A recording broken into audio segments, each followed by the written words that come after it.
ராவணா பார்வையாளர்கள், தமிழ் உறவுகள் மற்றும் ராவணா நல விரும்புகளுக்கு வணக்கம். நேற்று எந்த பதிவும் போட முடியல. காரணம், நண்பரும் சகோதரருமான கௌதமன் இயக்குனர் அவருடைய மகள் திருமணத்துக்காக பாண்டிச்சேரிக்கு போயிருந்தோம். போயிட்டு இரவு திரும்பி வந்திருந்தோம். ஒரு நெருக்கமான நண்பர், நிறைய பதிவுலாம் செய்திருப்போம் அவரை பற்றி. அவருடைய அப்பா வடமலை நக்சல்பாரி இயக்கத்தில் தோழர் தமிழரசன் அவர்களோடு, அப்புறமா தமிழ் தேசிய இயக்கம், மிக பெரும் ஒரு களப்பணியெல்லாம் செய்தவர் அவங்க அப்பா வடமலை. அவரை பற்றி ஒரு பெரிய தொகுப்பு நூல் வந்திருக்கிறது. அதில் நானும் பதிவு செய்திருப்பேன். அவங்க அப்பா இப்படிப்பட்டவர் அப்படின்னு ஒரு பதிவு செய்திருப்பேன். மிக பெரும் மூத்த தலைவர்கள்லாம் அந்த தொகுப்பு நூலில் பதிவு செய்திருக்கிறாங்க. அந்த காரணங்கள் இன்னும் பல்வேறு காரணங்கள். தமிழ் தேசிய தளத்தில் தொடர்ந்து இயங்கிட்டு இருக்கிற அவருடைய அரசியல், பலதரப்பட்ட எல்லாருக்கிட்டையுமே அவருக்கு ஒரு நட்பு இருக்குது. இருந்தாலும் இந்த தமிழ் தேசிய தளம் அதில் முரண்பாடு நிறைய இருக்குது. அது வேறு விஷயம். எனக்கும் அவருக்குமே நிறைய முரண்பாடு இருக்கும். அது வேறு விஷயம். அதையும் தாண்டி நட்பு ரீதிக்காக நேற்று போயிட்டு வந்திருந்தேன். அங்கே என்ன நடந்ததுன்றதை அப்புறம் பேச வரேன். 2 சந்திப்புகள் நேற்று தமிழ்நாடு அல்ல, இந்த தமிழ்நாட்டுக்குள்ளே, இந்தியாவுக்குள்ளே இருக்கக்கூடிய தமிழ் மக்கள் மத்தியில் பேசுபொருளாக இருந்த 2 சந்திப்புகள். ஒன்று பாட்டாளி மக்கள் கட்சிக்குள்ளே நடந்த அப்பா மகனுக்குள்ள சந்திப்பு. அதுனா அப்பா மகனுக்குள்ள சந்திப்பு, அது என்ன பெரிய விஷயமாங்க அது அப்படின்னு. அதான் கடந்த இந்த தேர்தல் முன்பு தொடங்கி தேர்தல் முடிந்த இப்போ வரைக்கும் பார்த்தீங்கன்னா, பாட்டாளி மக்கள் கட்சிக்குள்ள 2 கோஷ்டிகளுடைய அந்த அலை மிகப்பெரிய அளவில் இருந்தது தாக்கம். 2 தரப்புக்குள்ளாரையும் ஒரு பெரிய கருத்து முரண்பாடு, மோதல் சில இடத்துல வந்திருக்கிறது. நான் ரொம்ப நிதானமாக பதிவு செய்திருக்கேன் ராவணாவில். இந்த விடயத்தில் நான் இந்த பக்கமும் நின்று அவங்கள பேசுகிறதோ, இல்லை அந்த பக்கம் நின்றுட்டு இவர்களை பேசுவதோ, தாக்கி பேசுவதோ அப்படின்ற மாதிரி முடிவு எடுக்கலை. பேசுகிறது அது கூடாது அப்படின்றதுல இருந்தேன். ஏன்னா இந்த ஒரு ரத்தத்துக்குள்ளாக மோதல் இருக்கக்கூடாது, இருக்காது அப்படின்றது தான் என்னுடைய நம்பிக்கை. நான் தொடர்ந்து பேசிக்கிட்டு இருந்தேன். இருந்தாலும் இந்த 2 தரப்பும் ஒரே அணியில் இருக்கும். பாட்டாளி மக்கள் கட்சின்றது ஒரு கட்சியாக தான் இருக்கும். இன்றைக்கி இவர்கிட்ட வந்திருக்கிறது, அதை அப்பாவால் அங்கே ஏற்க முடியல. அவர் ஒரு தனி அணியாக இருக்கிறார். அங்கே கொஞ்சம் பேர் அவர்கிட்ட நிற்கிறாங்க. என்றாக இருந்தாலும் இந்த ஒரு நாள் ஒன்றாக தான் இருக்கும் அப்படின்னு பேசிக்கிட்டு இருக்கேன். பல முறை அதை சொல்லியிருக்கிறேன் நான். அதை தான் நேற்று நடந்திருக்கு. அவருடைய பெரியவர் மருத்துவர் ஐயா அவருடைய 61வது திருமண நாளை ஒட்டி நேற்று போயினாங்க. என்ன நடந்ததுன்னு பார்த்துருப்பீங்க. அன்புமணி அவர்கள் அப்பாட்ட கட்டி பிடிச்சி இருக்குது. அது தலைப்பு சில ஏடுகளை பார்க்குறப்ப கண்கள் பனித்தன, இதயம் இணைந்தன அப்படின்ற மாதிரிலாம் போட்டிருந்தாங்க. இது கருணாநிதி அவர்கள் சொன்னது. அவருடைய மருமகன் கலாநிதி மாறன் இருக்காருல்ல, தயாநிதி மாறன், 2 பேரும் சேர்ந்து திமுகவுக்கு எதிராக சில வேலைகள் சதி செய்கிறார்கள் அப்படின்றதெல்லாம் சொல்லி பெரிய இஷ்யூவாக வெடித்து பூதாகரமாகி கட்சியை அவர் கைப்பற்ற போகிறாரு தயாநிதி மாறன்றதெல்லாம் சில மாவட்ட தலைவர்கள் அவர்களோட போகிறாங்கன்ற மாதிரி இவங்க 2 பேருக்குள்ளார மோதல் அறிவாலயத்தை விட்டு வெளியில் சன் டிவியை கிளப்பி அவங்க போகும்போது உள்ளே அந்த இன்டீரியல் பண்ணதெல்லாம் உடச்சிட்டு போயிட்டாங்கன்னு இவர் புலம்பு. அது பெரிய மோதலாக இருந்தது அவங்களுக்குள்ளார. அது என்ன ஆகும் அப்படின்றப்ப ஒரு கட்டத்தில் அப்படியே அப்புறம் பேசி அப்படியே சைலண்டாக இருந்தது. ஒரு கட்டத்தில் திரும்ப கூடிக்கிட்டாங்க. அப்போ சொன்னது, கண்கள் பனித்தது, இதயம் இணைந்தது அப்படின்ற மாதிரி ஒரு டயலாக் விட்டார். அதை நாளேடுகள் வச்சிருக்குது. என்னதான் இருந்தாலும் அந்த கட்சிக்குள்ளாக நேற்று வரை ஒன்றாக இயங்கி கொண்டிருந்த ஒரு இயக்கம் தான் அது. அதில் 2 தரப்பாக பிரிஞ்சு இருந்தது, அவ்வளோதான். அதனால் அவசரப்பட்டு யாரும் இதில் பேசிடாதீங்க அப்படின்றது தான் நிறைய நான் வலியுறுத்திக்கிட்டு இருந்தேன்.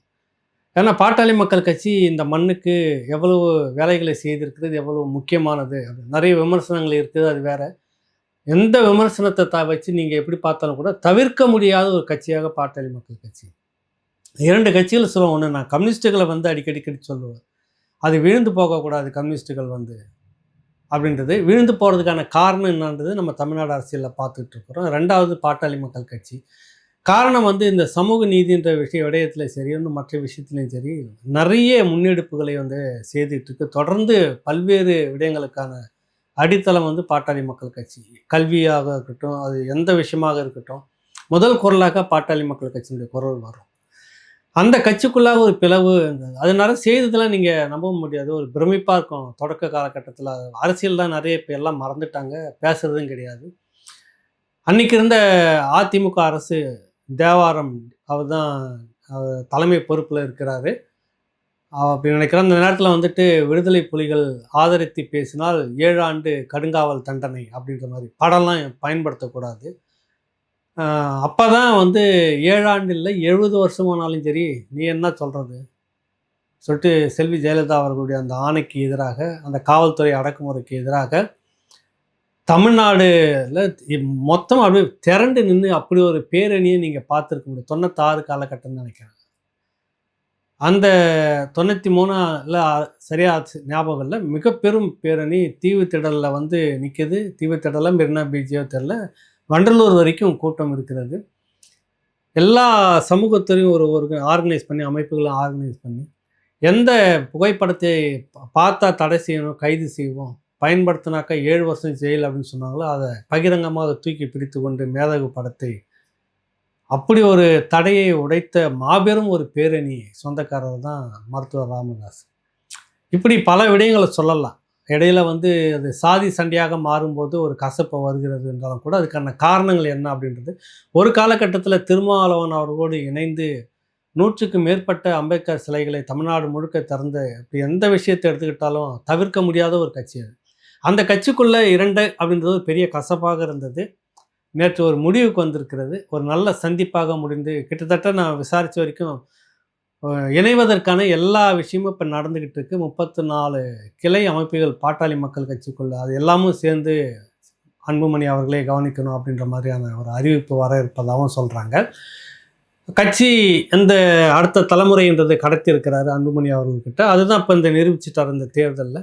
கட்டமைப்பு முழுக்க இங்கே தான் இருக்குதுன்னா அப்பாவோட இருந்தவங்க அந்த நன்றி விசுவாசத்தோடு இருந்தவர்கள் அவர்களையும் அரவணைத்து கொண்டு அந்த கட்டமைப்பு திரும்ப ஒன்றா தான் பயணிக்கும் அப்படின்றது நேற்று தெரிஞ்சிடுச்சு. சேர்ந்து பயணிக்கணும், தமிழ்நாட்டு நலன் கருதி அவர்களுடைய செயல்பாடு மக்களுக்கு தேவை. அந்த சந்திப்பு அந்த கட்சி ஒன்றுபட்டிருப்பது வரவேற்கக்கூடியது. கசப்புகளை மறந்து இணைந்திருக்கிறது வந்து ஏன்னா யாரோ இந்த இனத்துக்கு எதிரிகள் எல்லாம் கண்கள் கசிந்தது இதயம் இணைந்தது அப்படின்லாம் டயலாக் பேசிட்டு இணையும் போது இந்த மண்ணில் இந்த தமிழ் இனத்துக்காக பாடுபட்ட ஒரு கட்சி முரண்பட்டு அது திரும்பவும் ஒன்றா இணையறதுல ஒரு பெரிய இதுவே இல்லை. தாராளமாக இணையலாம். அதுதான் நேற்று முழுக்க ஒரு மகிழ்ச்சியான தருணமாக எங்களை போன்றவர்கள் வந்து அதை பார்த்தோம். இந்த இனத்தின் நலன் மீது அக்கறை இருக்கிற ஒவ்வொருத்தரும் அதை பார்த்துட்டு இருந்தோம். அது கைகூடி இருக்கிறது. 2 தரப்புக்குள்ளாகவும் அந்த கசப்பு இருக்கும். அது வந்து தலைமை 2ம் ஒன்றா இப்போ முடிவெடுத்ததால் இனிமேல் ஒன்றும் அது ஒரு பெரிய விஷயமே இல்லை. எல்லாம் ஒரே இதுக்குள்ளே இருக்கிறது தானே. அது மறப்போம் மன்னிப்போன்னு ஒன்றா அவங்களுக்குள்ளே இணைஞ்சிட்டு வேலை செய்கிறது வந்து பெரிய விஷயம் இல்லை. இன்னும் வலுவான ஒரு கட்சியாக அந்த பாட்டாளி மக்கள் கட்சி இப்போ எழுந்து நிற்குது. அதை நம்ம பார்க்கக்கூடியதாக இருந்தோம். ஒரு நல்ல சந்திப்பு. அந்த சந்திப்பு அடுத்த சந்திப்பு தான் நீங்கள் எதிர்பார்த்துட்டு இருக்கக்கூடிய சந்திப்பு. கௌதமன் அவர்களுடைய திருமணம். கிட்டத்தட்ட நாங்களும் அந்த நேரத்துக்கு தான் போய் உள்ளே நுழையிறோம். நாங்கள் நுழையும் போதெல்லாம் அவங்க அங்கே உட்காந்துட்டு பேசிகிட்டு இருக்கிறாங்க பார்க்குறோம். ஸ்டாலின் அவர்களோடு சீமான் அரசியல் உறவு கை கொண்டிருக்கிறாரா அப்படின்றது தான் பெரிய அளவில் நேற்றுலேருந்து பேசப்பட்டு இருக்குது. கண்ணால் காண்பதும் போய், காதால் கேட்பதும் போய், தீர விசாரிப்பதே மெய் அப்படின்னு சொல்லுவாங்கள்ல. அவங்க 2 பேரும் உண்மையிலேயே சந்தித்து அப்படியான பேசிக்கிறாங்கன்னா அது முதல்ல எதிர்க்க வேண்டியது என்னை போன்றவர்களுடைய கடமை. ஏன்னா செய்த அந்த துரோகத்தை வந்து யாரும் மறக்க முடியாது. என்ன நடந்தது அப்படின்றத முதல்ல சொல்லிடுறேன். ஒரு 6 அதுக்குள்ளாக முதலாக வரவேற்பு நிகழ்ச்சிக்கு சீமான் அவர் தம்பிகளோடு போய் உட்காந்துட்டு இருக்கிறாங்க. காரணம் வந்துட்டு வடமலை கௌதமன் அப்பா இருக்கிறார்ல, அவருடைய அப்பா வடமலை மிகப்பெரிய தமிழ் தேசிய தமிழரசன் அவர்களோடு புலவர் கலியபெருமாள் அவர்களோடெல்லாம் வேலை செய்துட்டு இருந்தவர். அந்த வடமலை என்பவர் வந்து அவர் மறையும் வரைக்கும் அவருக்கு பார்த்தோன்னா சீமான் மேலே ஒரு தனிப்பற்றாக இருப்பார். நான் ஒரு பதிவு எழுதியிருந்தேன் அந்த புத்தகத்தில். இந்த 2007, 8 அந்த 8 தொடங்கி 9 வரைக்கும் நடந்த போரை நிறுத்த வேண்டும் என்பதற்கான தமிழ்நாட்டில் நடந்த முக்கியமான எல்லா போராட்டிலும் பார்த்தீங்கன்னா எப்படியாவது வந்து அந்த இடத்துல நின்று எப்படி வந்திருப்பாருன்னு பார்த்தீங்கன்னா சைக்கிளில் வந்திருப்பார். அந்த மாதிரி எந்த களத்தையும் விட்டதில்லை அந்த வடமலை பெரியவர். எல்லா களத்திலையும் நான் பார்த்துருக்கேன், அதை பதிவு செய்திருக்கிறேன். அந்த வடமலை என்பவர் சீமான் மீது ஒரு பெரிய பற்று கொண்டவராக இருந்து தான் மறைந்தார். அதற்காக வேண்டியும் கௌதமன் வந்து நம்ம தம்பி தான் அப்படின்றதுக்காக வேண்டியும் அங்கே போய் முதலாளாக நின்னார். இன்று காலை திருமணம் முடிந்துவிட்டு 11:30 வரைக்கும் அங்கே எல்லாம் இருந்துட்டு பிறகு தான் கடைசி மனிதராக வெளியேறி வரார். அதுவரை கௌதமன் கூடவே துணையாக இருந்து பக்கபலமாக நிறைய வேலையை செய்துட்டு இருந்தவர் சீமான். 6 மணிக்கு 6:10க்கெல்லாம் உள்ளே போய் உக்காந்துட்டு இருக்கிறாரு. அடுத்த ஒரு 10-15 நிமிடத்துக்குள்ளாக வைகோ வந்து விட்டார். அவருக்கு வேற ஏதோ ஒரு நிகழ்ச்சிக்கு போக வேண்டியது இருக்கிறதுக்காக அவரும் வேகமாக வந்துட்டார். வந்த உடனே உட்காந்துட்டு முதல்ல இந்த 2 பேரும் தான் உட்காந்துட்ட உடனே வந்துட்டாரு. உட்காந்துட்டு இருக்கிறாங்க. இவங்க உட்காந்துட்டு இருக்கிறாங்க. அவர் வந்துட்ட உடனே சொல்லவே வேணாம். அவருக்கு தெரியல, எமோஷனல் ஆகிட்டாருன்னா டக்குன்னு சீமான் அப்படின்னு சொல்லிட்டு வந்து உட்காந்துட்டாரு. முதல்ல அவங்க 2 பேரும் தான் ரொம்ப நேரம் பேசிக்கிட்டு இருந்தாங்க. ஏன்னா ஸ்டாலின் அவர்கள் கிட்டத்தட்ட ஒரு 7 மணிக்கிட்ட வராங்கன்னு நினைக்கிறேன். அது வரைக்கும் பார்த்தீங்கன்னா ஒரு 20 நிமிஷத்துக்கு மேலே வந்து இவங்க 2 பேரும் தான் பேசிட்டு இருக்கிறாங்க. வேற இல்லைங்க, கெஸ்ட்டு வேறு யாரும் வரல, திமுக ஆட்கள் வரல. வைகோ சீமான் 2 பேரும் தான் பேசிட்டு இருக்கிறாங்க. அப்படி என்ன ரகசியத்தை பேசிட்டு இருக்கிறாங்கலாம் ஒன்றுமே இல்லை. அந்த சத்தம் வேறாங்க பெரும் சத்தமாக இருந்தது, காதுலேயே விழாது எது பேசியிருந்தாலும். 2 பேரும் பேசிக்கிறாங்க, ஏதோ கேட்குது. வழக்கம் போல் என்ன பேசிகிட்டு இருப்பார், எப்படி இருக்கீங்க நல்லா இருக்கீங்களான்னா 2-3 அரசியல் சம்பவங்களை பேசிகிட்டு இருக்கிறாங்க. அதுதானே தவிர வேறு இந்த கட்சி இணைப்பு கூட்டணி இந்த பக்கம் வந்துடு அந்த பக்கம் வந்துடுன்ற மாதிரியான எதுவுமே கிடையாது.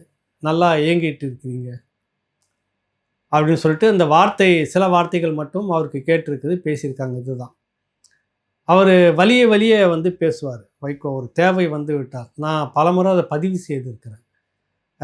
என்னுடைய பல அனுபவங்களே இருக்கிறது. குமுதத்தில் இருந்த அந்த காலகட்டத்தில் வந்துருங்க இளைவன், மத்தியானம் சாப்பிட்டுட்டு பேசுவோம் அப்படின்னு உரிமையாக பேசுவார். அதே வைகோ அவர்கள் தான் யாரோ ஒரு அப்படின்ற மாதிரி பார்த்தும் பார்க்காம கடந்து போன சம்பவங்கள். திரும்பவும் ஒரு புத்தக வெளியீட்டில் வலியை வந்து அவரே என்னை பெருமைப்படுத்திய விஷயங்கள்லாம் நடந்தது. அப்புறம் ஒரு முரண்பாடு, பார்த்தும் பார்க்காத மாதிரி போயிடுவார். இருக்கிறாங்க, அவருக்கு பிடிக்காத கட்சி அங்கே இருக்குதுன்னு அந்த பக்கம் வரமாட்டார். கரெக்டாக திட்டம் போட்டுருவார். ஒன்று அவங்க போகட்டும், நான் உள்ளே வரேன், இல்லை நான் முன்னாடி வந்துட்டு போயிடுறேன் அப்படின்னு திட்டம் போட்டுக்கிட்டு தான் வருவார் எந்த நிகழ்ச்சிக்கும். இங்கே அவசரம் அப்படின்னு வந்துட்டோன்னே 2 பேரும் சந்தித்து பேசுகிறாங்க, பேசிகிட்டு இருக்கிறாங்க. சத்தத்தில் ஏதோ சும்மா அப்பப்போ ஏதோ பேசிகிட்டே இருக்கிறாங்க. கூட்டணி நிலவரங்கள், கட்சி எப்படி போயிட்டுருக்கு அப்படின்லாம் பேசியிருக்க முடியாது, வாய்ப்பு இல்லை. அதுக்கான நேரமும் அங்கே இல்லை, அதுக்கான இடமும் அது இல்லை. அது ஏன்னா அங்கே சத்தமே கேட்காது அந்த இடத்துல. ஏதோ பேசிக்கிட்டு இருந்துருக்கிறாங்க, அவ்வளோதான். அதுக்கு பிறகு தான் ஸ்டாலின் அவர்கள் வருகிறார். வந்துட்ட உடனே இவர் தான் முன்னே நிற்கிறாரு. கௌதமனுக்கு முன்னே நிற்கிறது இவர் தான் நிற்கிறாரு. அந்த இடத்துல முன்னாடி இப்போ உட்காந்துட்டு இருக்கிறாரு. வாங்க அப்படின்ட்டு உட்கார தான். வந்துட்ட உடனே வைகோ பக்கத்தில் போயிட்டார், வந்துட்டார். இங்கே ஒரு விஷயத்த சொல்லணும். நான் கவனித்தவரை, அங்கே தான் இருக்கிறோம், கவனித்தவரை ஸ்டாலின் அவர்களுக்கு வைகோ அவர்களுடன் பேச விருப்பம் இல்லை. அந்த முகபாவனை ஆகட்டும், உட்கார்ந்த பிறகு வைகோ அவர்கள் தான் வலிய வந்து பேசுகிறாரு. சரி, தவிர்க்க முடியாத அந்த முகம் பாருங்கள். அந்த பக்கம் வைகோ கிட்ட பேசும்போது ஸ்டாலின் முகம் இறுக்கமாக 2 வார்த்தைகளை தான் ரிசீவ் பண்ணிக்கிற மாதிரி தலையாட்டுவார். அவர் தான் பேசிக்கிட்டு இருந்தார் 2 டைம். இவர் அதை தவிர்ப்பதற்காக வேண்டி ஸ்டாலின் அவர்களோடு என்ன பேசிட்டு எப்படி இருக்கீங்க, இந்த விஷயம்லாம் எப்படி இருக்குது, என்ன பார்த்து தேர்தல் இப்படின்ற மாதிரி ஏதோ பேசுகிறார் 2-3 விஷயம். அவருக்கு அந்த சத்தத்தில் புரியாமல் கேட்டுட்டு இருக்கிறாரு. என்ன பேசினார்னு வேணால் தெளிவாக கேட்டுட்டு உங்ககிட்ட அப்புறம் நான் சொல்கிறேன். ஆனால் அந்த இடத்துல இதுதான் வந்துட்டான்னு வாங்க உட்காருங்க, நம்ம முன்னே வந்துட்டோம், நான் தம்பியோட கல்யாணம் முன்னாடி உட்காந்துட்டு இருக்கிறோம், முரண்பட்டு போய் பின்னாடி உட்காந்தோம்னா அது நல்லா இருக்குது, திருமணத்துக்கே நல்லா இருக்காது, அது பேசுபொருளாக அரசியல். நம்ம பொறுப்பாக இருக்கணும், வாங்க உட்காருங்க, உட்காந்துட்டு பேசுகிறாங்க. இவர் வைகோவை தவிர்ப்பதற்காக வேண்டி ஸ்டாலின் அவர்கள் சீமான்கிட்ட வலிய பேசிட்டு இருக்கிறார். ஏதோ 2 பேரும் சேர்ந்து தேர்தல் காலத்தில் ஒன்றா வேலை செய்த மாதிரியும், 2 பேரும் சேர்ந்து தேர்தல் காலத்தில் தொகுதி பங்கிட்டு பிரிச்சுக்கிட்ட மாதிரியும், இப்போ தோல்விக்கு பிறகு இந்த தோல்விக்கு காரணம் என்னன்னு 2 பேரும் அலசுகிற மாதிரியும் பேசிக்கிறது.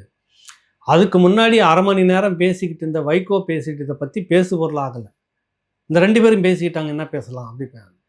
வைகோ அவர்கள் எங்கே பார்த்தாலும் கொஞ்சம் பிடிச்சிருச்சுன்னா தேவைன்னு சொன்னால் உடனே கையை பிடிச்சிவார், ரொம்ப நெருக்கமாக பேசுவார், வலிய பேசுவார். அது அவருடைய சுபாவம், தப்புன்னு கூட சொல்ல முடியாது, அது அவருடைய சுபாவம், அதுதான். அந்த மாதிரி பேசிக்கிட்டு இருந்தது பேசுபொருளாகலை. அது வந்து வெளியே ரீல்ஸாக வரல. இவங்க 2 பேரும் என்ன பேசிகிட்டு இருக்கிறாங்க, என்ன காரணம், ஏது என்ன. ஏன்னா வைகோவனுடைய மனநிலை திமுகவை விட்டு வெளியேறுவது கிட்டத்தட்ட முடிவெடுத்துட்டார் அப்படின்னு தான் தெரியுது. அப்படிப்பட்டவரோடு சீமான் பேசிக்கிட்டாருன்னா ஒன்று நீங்கள் அவர் விஜய் பக்கம் போகணும். வைகோ கூட சீமான் பேசிகிட்டு இருந்ததை வச்சு கணிக்கணும்னு நினச்சோம்னா நாம் அவர் கிட்டத்தட்ட விஜய் ஆதரவு எல்லாம் அந்த மாதிரி உறவில் தான் 2 பேரும் பேசிட்டு இருக்கிறாங்க அப்படி தான் நம்ம எடுத்துக்கணும். அதானே நம்ம பேசணும். ஏன்னா வைகோ அந்த முடிவை நோக்கி நகர்ந்து விட்டார் அப்படின்றது முடிவாக கிட்டத்தட்ட உறுதியாக இருக்கிறது. அதை ஸ்டாலின் வந்து உட்காந்தோடனே அதுவும் உறுதின்ற மாதிரி தெரியும். ஏன்னா முகம் கொடுத்து பேசலை, வைகோ அவர்கள்கிட்ட ஸ்டாலின் முகம் கொடுத்து பேசலை.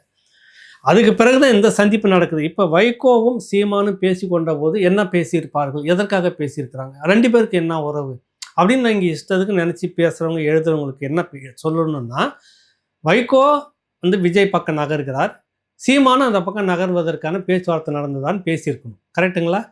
ஆனால் அப்படி எதுவுமே நடக்கலை. இங்கே வந்து பேசிட்டு இருந்தார் பாருங்க ஸ்டாலின் கிட்ட. அது மட்டும்தான் வந்து 2 பேரும் கூட்டணி போட்டுட்டாங்களா, பேசிட்டாங்களா, விஜய் எதிர்க்குதுன்னு ஒன்றா திட்டம் போட்டுட்டாங்களா, திமுகவுக்கு இவர் ஜாலரை அடிக்கிறதுக்கு போகிறாரா, இப்படின்னு பல கேள்விகள். எனக்கு அது பார்க்குறதுக்கு எனக்கு எடுத்தோடனே தூரத்துலேருந்து பார்க்க இது என்ன 2 பேரும் திடீர்னு இவ்வளோ பாசமழை, இதை பாசக்கிளிகள் கருணாநிதி இருக்கிற போது ஒரு கார்ட்டூன் போட்டு கலக்கிட்டு இருந்தாங்க. அப்போ அவங்க கூட்டணிகள் அப்படி இருந்துகிட்டு இருந்ததுன்னு சொல்லிட்டு 2 பேரும் அந்த மாதிரி அவ்வளோ பாசமாக பேசிக்கிறாங்க. இது என்னது, திமுகவுக்காக சீமான் வேலை செய்கிறாரோ அப்படின்ற ஒரு எனக்கெல்லாம் தோணுச்சு தான். உண்மையிலே நடந்தது என்ன அப்படின்ட்டு அங்கே உள்ளே இருந்து பார்க்கும்போது தான் இந்த விஷயம் இது தவிர்ப்பதற்காக சீமானை பேசிக்கிட்டு இருக்கிறாங்க.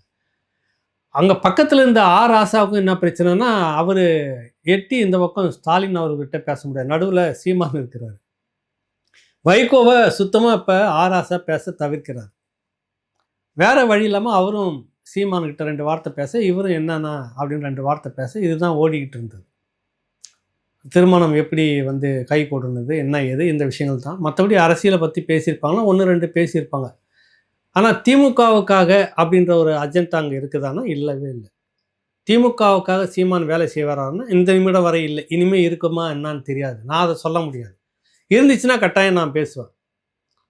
முதல் எதிர்ப்பு இங்கேருந்து தான் வரும். அது எனக்கு உடன்பாடே கிடையாது. நீ 1000 காரணம் சொல்லிக்கிட்டாலும் கூட இனத்துரோகம் செய்த அந்த கட்சி இனத்துரோகம் காங்கிரஸ் திமுக மறக்கவே முடியாது. பல காரணங்கள் வந்து இதில் பேசப்பட்டது. தேர்தல் காலகட்டத்தில் ஒரு வாய்ப்பு வந்தது, நானே பேசியிருக்கிறேன். எதிரி திமுக தான்ன்றதை டார்கெட் பண்ணாமல் விட்டாச்சு திமுக அப்படின்ற ஒரு சூழ்நிலை எல்லாருக்குமே அந்த பார்வை இருந்தது. அதை ஒப்பிட்டு இங்கே வந்து பார்க்கும்போது இந்த 2 பேரும் ஒன்றா இணைஞ்சிட்டாங்களோ, கிட்டத்தட்ட முடிவு பண்ணிவிட்டு விஜய் எதிர்த்து அடிக்க போகிறாங்களோ அப்படின்ற ஒரு நிலைப்பாடுக்கு வந்து பேசுறது எழுதுறது அப்படின்னு முடிவு எடுத்து வந்துடுச்சுனாக்கா, அதுக்கு முன்னாடி வைகோ கூட பேசுனதுக்கு நம்ம என்ன கதையை கட்டணும் அப்படின்றத முடிவு பண்ணணும். எதுக்கு சொல்ல வரேன்னா, ஒரு பொது இடங்களில் சில பேரை நான் கூட எனக்கு முரண்பட்ட நண்பர்கள் நிறைய தோழர்கள் அங்கே சந்திச்சுக்கிட்டேன். வேறு வழி இல்லை, கை கொடுத்து தான் ஆகணும், பேசி தான் ஆகணும், முகத்தை திருப்பிக்கிட்டுலாம் போகவே முடியாது. நெடுமாறன் ஐயா அவர்களுக்கு எதிராக காட்டமான ஒரு கட்டுரை எழுதி நான் போட்டிருந்தேன். அதுக்கு பிறகு 2 இடங்களில் தேனிசை செல்லப்பா அவர்களுடைய மறைவு இடத்துல பார்த்தோன்னே மரியாதை நிமித்தமாக வணக்கம்னு பார்த்து வணக்கம்னார். நான் தான் வணக்கம்னு சொன்னேன். அப்புறம் வணக்கம்னாரு. அவர் முகத்தெல்லாம் திருப்பிக்கலையே. அவருடைய பக்குவம், அந்த பெருந்தன்மை, பெரிய மனிதர். விமர்சனங்கள் வேறு, சந்திப்பு வேறு அப்படின்றத தெளிவாக. பிறகு நேற்றும் அந்த நிகழ்ச்சியில் பார்க்குறப்ப வணக்கம் அப்படின்னு பார்க்குறேன். ஏன்னா முரண்பட்டு பேசுகிற கருத்து முரண்பாடு இருக்குது, அது வேறு விஷயம். மனிதர்கள் நேரில் சந்திச்சிட்டுன்னா வேறு வழி இல்லை. சில பேர் திட்டமிட்டு இவர் இருக்கும் வரை நம்ம அந்த இடத்துக்கு போனால் அது நல்லா இருக்காதுன்னு ஒதுங்கிக்கிற அரசியல் வந்து நிறைய நடக்கும். அந்த மாதிரி நேற்று நடக்கல. அது ஒரு திருமணம், அவருக்கு நேரம் இருக்குதுன்னு முன்கூட்டியே வந்துட்டார் வைகோ. அவர் கொஞ்ச நேரம் பேசியிருந்தார். வழக்கமான நேரத்துக்கு அவர் வந்தார் ஸ்டாலின் அவர்கள். அந்த இடத்துல சரி உக்காந்துட்டு இருக்கிறாரு, இவரை தவிர்க்கணும் அப்படின்றது அது உறுதியாக தெரிஞ்சிச்சு. வைகோவை அவர்களை ஸ்டாலின் தவிர்க்கிறார், ராசாவும் பேச தவிர்க்கிறார் அப்படின்னு. அதனுடைய அடுத்த வருஷம்தான் வேறு வழி இல்லை, சீமான்கிட்ட பேசணும் அப்படின்றதுக்காக அந்த பக்கத்தில் ஏதோ பாசமாக 2 பேரும் ஒன்றா சேர்ந்து தேர்தல் வேலை பார்த்த மாதிரியும் சீமானும் ஸ்டாலினும் நேற்று பேசிக்கிட்டு இருந்த விஷயம் இதுதான், பின்னணி இதுதான் நடந்தது. பிறகு அவர் எழுந்து போயிட்டார். மறுபடியும் வைகோ அவர்கள் சீமான் கையை பிடித்து கொண்டு வாங்க சாப்பிட்டுட்டு போயிடலாம். அவர் நட்பு பாராட்டணுன்னா ரொம்ப உணர்ச்சிவசப்பட்டு நட்பு பாராட்டுவார்.